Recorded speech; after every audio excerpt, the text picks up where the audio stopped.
1960s presents our country with great opportunities and great challenges.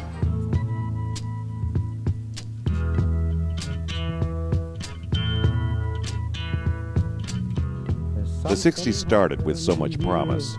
We elected our youngest president, the British invaded, but the decade soon changed. The fight for racial equality divided the nation. Protesters were jailed. The Cold War heated up, and our young president was murdered. Born and raised in a military family, Tom Forcade grew up in these turbulent years. He grew up fascinated with planes and engines. He was a brilliant student, graduating from college in 2 years. But after witnessing one of his friends beaten by police, he joined the counterculture revolution. He founded a commune, and he even started up a psychedelic literary magazine entitled Orpheus. But Arizona was too small. He moved to New York on a mission to organize the underground press. He steps onto the national stage for the first time in 1970 with a bit of guerrilla theater. Dressed as a priest, he throws a pie into the face of the chairman of the President's Commission on Obscenity. 4 years later, he would go on to create the most enduring symbol of the 60s counterculture, High Times magazine. Take out the jams, motherfucker!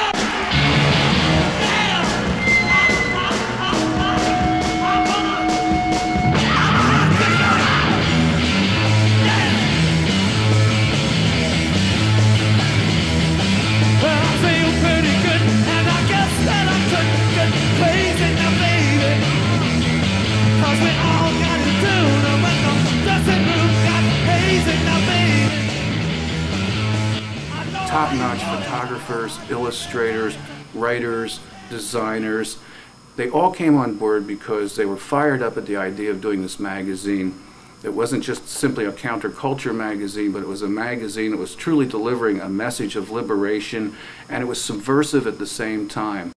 And that's peace, oh, shit, I say. Come up on the microphone with styles this way. Check it out, check it out. Check it out, check it on that.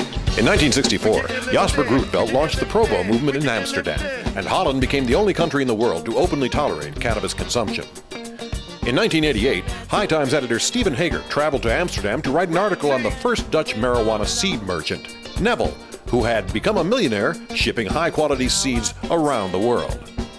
Shortly after publishing the article, Hager began organizing the first Cannabis Cup. 3 seed companies participated, and 3 judges were selected.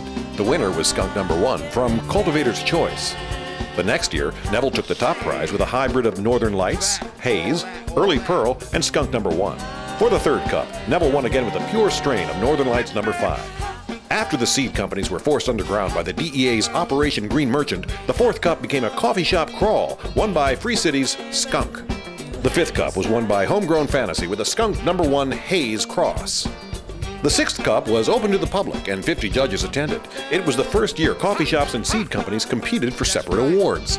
Aryan's Greenhouse won Best Coffee Shop, while Haze Northern Lights No. 5 from Sensi Seed Bank won the Cannabis Cup.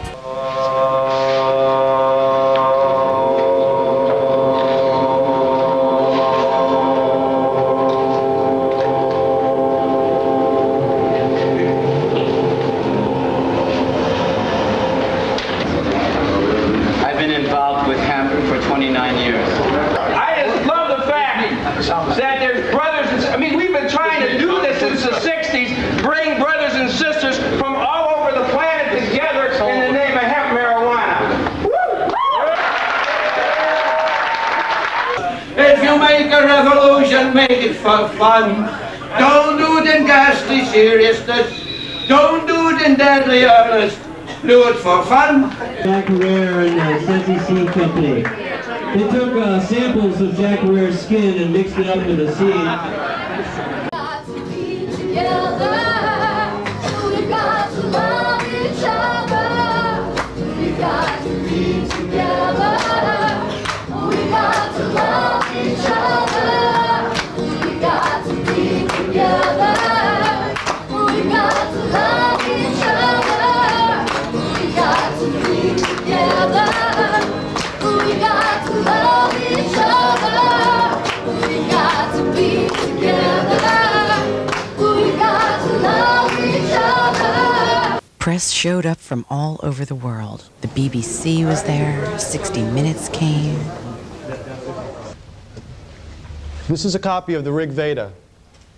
It is the oldest living religious document in the world. That 3,000 years ago, cannabis was used in a religious sacramental manner. And that's why we hold these ceremonies, because we're trying to assert our religious rights, which are being denied around the world. We're trying to restore the goddess to the Godhead. And to kiss Cannabia would be to become intoxicated with her sensuous and spiritually enlightening aspects. And here she's making a heart offering of cannabis to the world, sort of a gift of the Earth Mother. Welcome, United Stoners of the world, in Amsterdam! One of the most liberal country in the world now. You're on the holy ground. 25 years ago, the Dutch policy started here in the Melkweg. This is the real stuff from the land of Shiva. Shiva, Shiva, Shiva, Shiva, Shiva, Shiva, Shiva, Shiva, Shiva.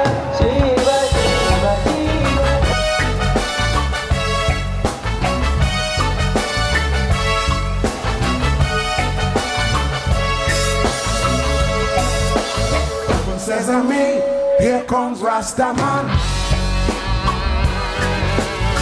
Abacadabra, catch me if you can. I know, you find it hard to believe it. I am the genie of it, and I can do anything you wish, but right now, combining it, stepping out,